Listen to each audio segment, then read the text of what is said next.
All right, 7.6, here we go. Selection sort. This first one, we're just modifying the existing selection sort they gave us. So hey, lovely selection sort there. And we want to just figure out how many times they ran this. So we'll make a count variable, started at 0. And then every time that they do a swap, which is in this bit right here, we're going to do count plus plus. And then right before we return, we're going to have to do a print. So we're going to print out the count. And if we run this, let's see. Oh, it likes it. All right, well, that was easy. Then we're going to move on to insertion sort. You should probably also kind of understand how these things work. These exercises are not super in-depth for that. So just a heads up on that. Okay, so they want us to just change their example insertion sort from ascending into descending. This is kind of, this is really simple because if you just take this symbol right here and flip it, then it will actually solve that problem. But I don't know that that's as useful as if I go through and actually implement another insertion sort, so I will do that real quick and we can talk about it a little bit. So the basic idea of an insertion sort is that you always start, you have the sorted portion of the list and the unsorted portion of the list. So I is going to represent our unsorted portion of the list. We're going through the end of the list. And then J is going to represent the unsorted portion. We are going to be overwriting what's currently stored at I, so I'm going to store that as a temporary variable. And then normally we would declare J in our for loop. I'm actually going to declare J on the previous line. And the reason for that is because of scope. We're going to need to actually, once we're done with our for loop, we're going to need to use J for setting our value, which is fine. So our J loop, which is basically going through the already sorted portion and figuring out where we're putting this in, is going to start at the thing to the left of I and then continue going until we get to 0. So now here's kind of the key thing. We want to keep going.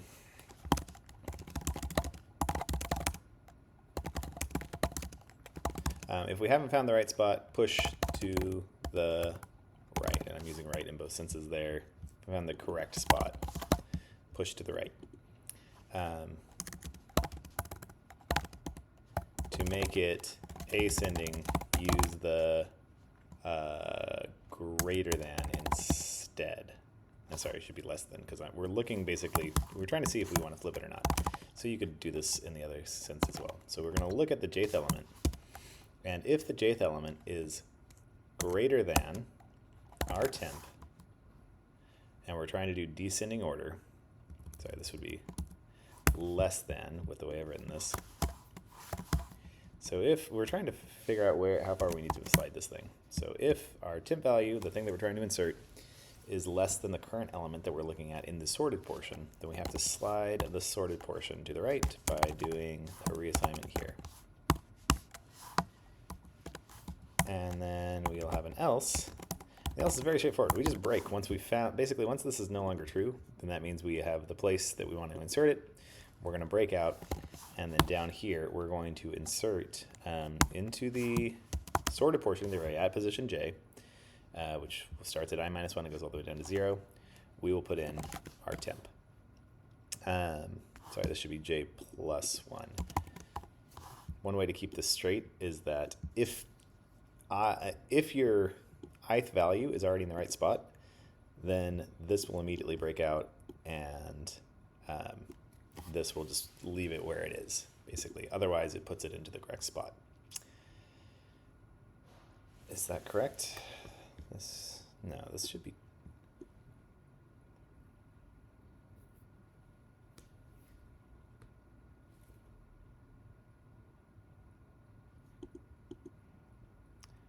Trying to think of like what's going to happen if J.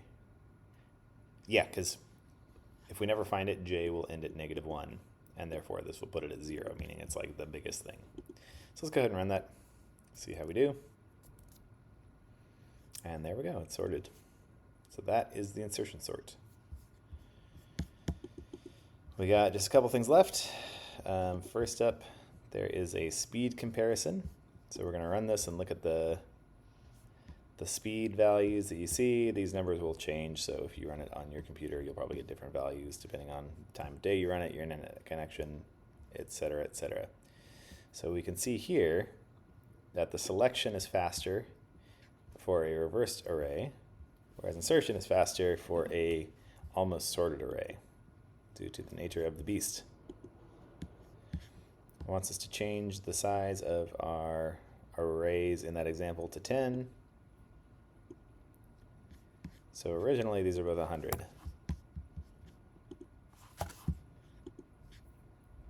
When we run these at 10, the time difference drops to pretty small for the selection. You know, this is 2 milliseconds.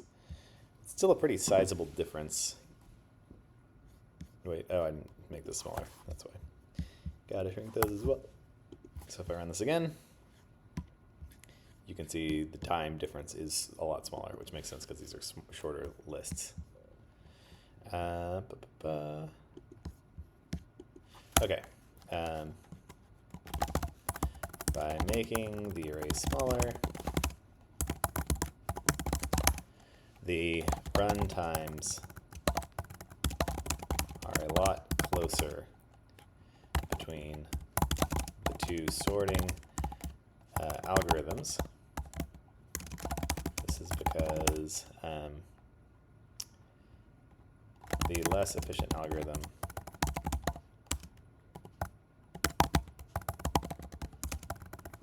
doesn't need to make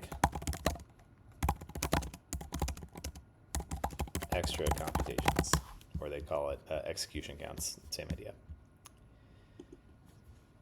I'll use the term because that's what they want. This is like the AP thing, right? If they want a term, then if they ask you for a term in their answer, then you should put the term in your answer, even if you're using something that is pretty synonymous. Okay, I'm going to save this before I shift off, or else I might lose it. Now we're going to look at it 1,000. And then the last one is going to be, oh, that's the wrong one. The last one is somewhat subjective. So now we're going to take all our 10s and make them 1,000s. This might not be a terrible time to use find and replace, but there's only 4 instances, so I'm not going to bother. And you might end up changing some other value of 10 as well. Okay, so now it takes a 400, so this is,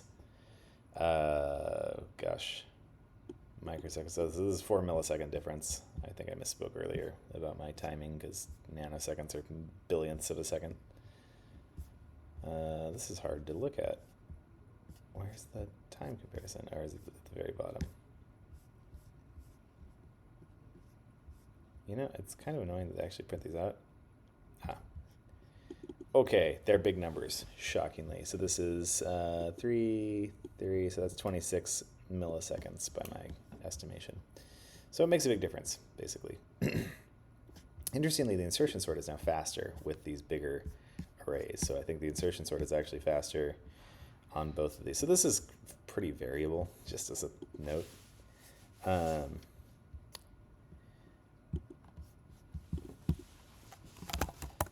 By making the arrays larger, times are now several milliseconds apart.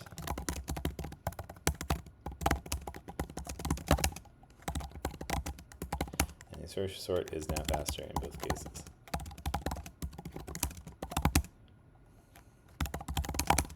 The number of comparisons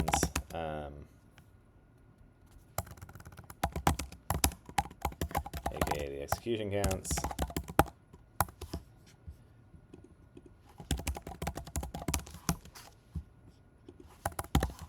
the number of comparisons and assignments, aka the execution counts, are going to be much larger for the increased array size. And the less efficient algorithm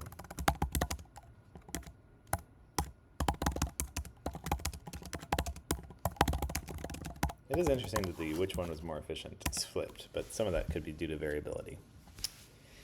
Which sorting method do I prefer? This is totally subjective. You can answer this however you like. I like the insertion sort. It tends to be faster, and it makes more sense to me. I mean, you can kind of answer this as you like. Good enough. This is a fairly subjective one. Okay, last one for 7.6. We are putting names in a phone book. Exciting. We're going to be also sorting, which is going to be a little bit more difficult. You do not have a constructor, and that's fine.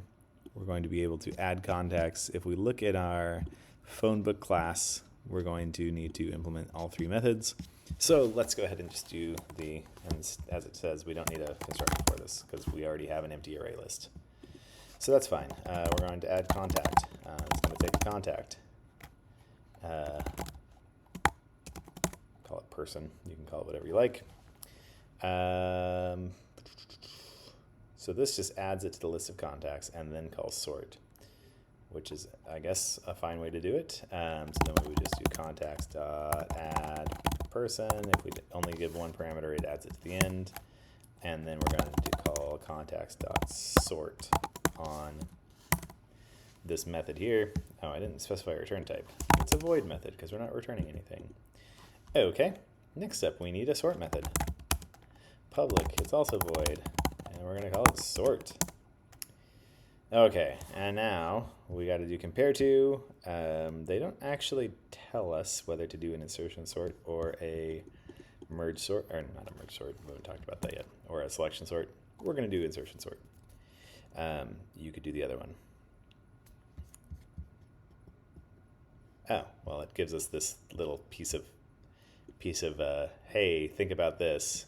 If everything's sorted except for the new entry, then you should definitely use the insertion sort because that will be faster and simpler. Okay. And in fact, that makes it a little bit easier to do an insertion sort. Okay, so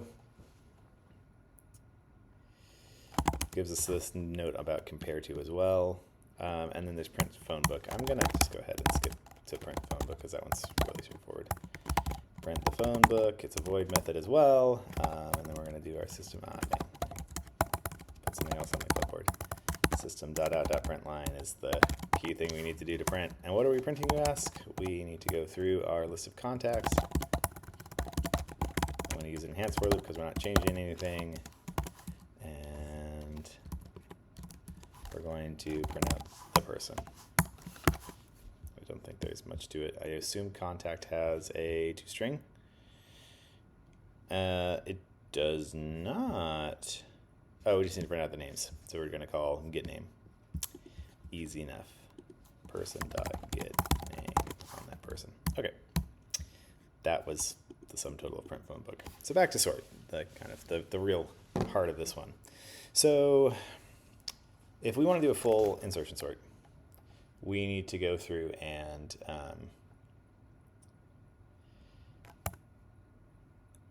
now this is kind of an interesting one because let's talk about the comparison first. So they're saying that if we wanted to compare our contact, we would have to get the name from the person, and then we would have to do this compare to.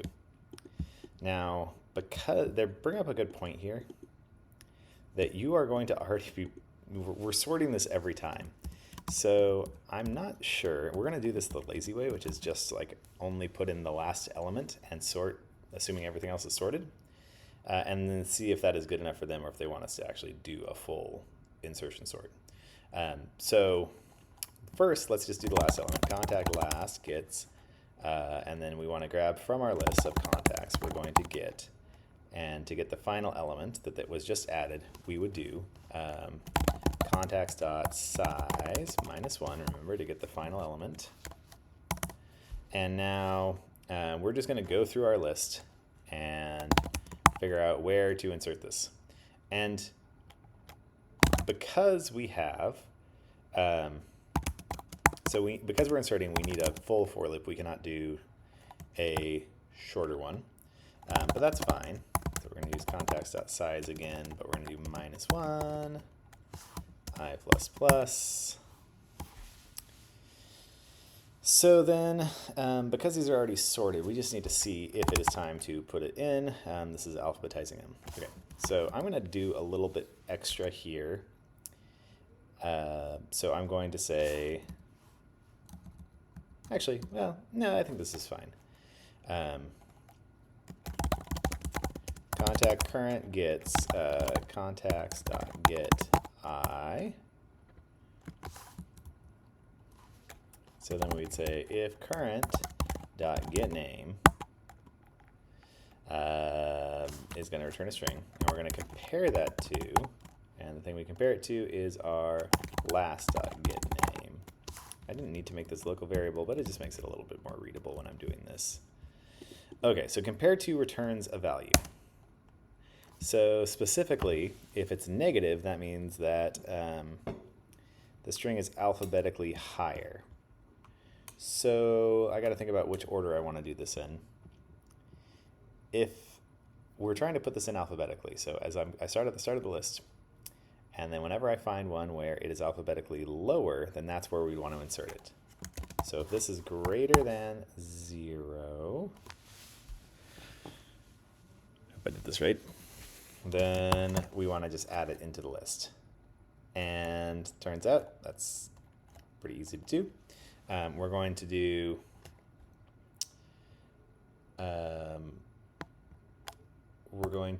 a insert. So we can use add. So we would do contacts.add. And we're just going to add the last element in there.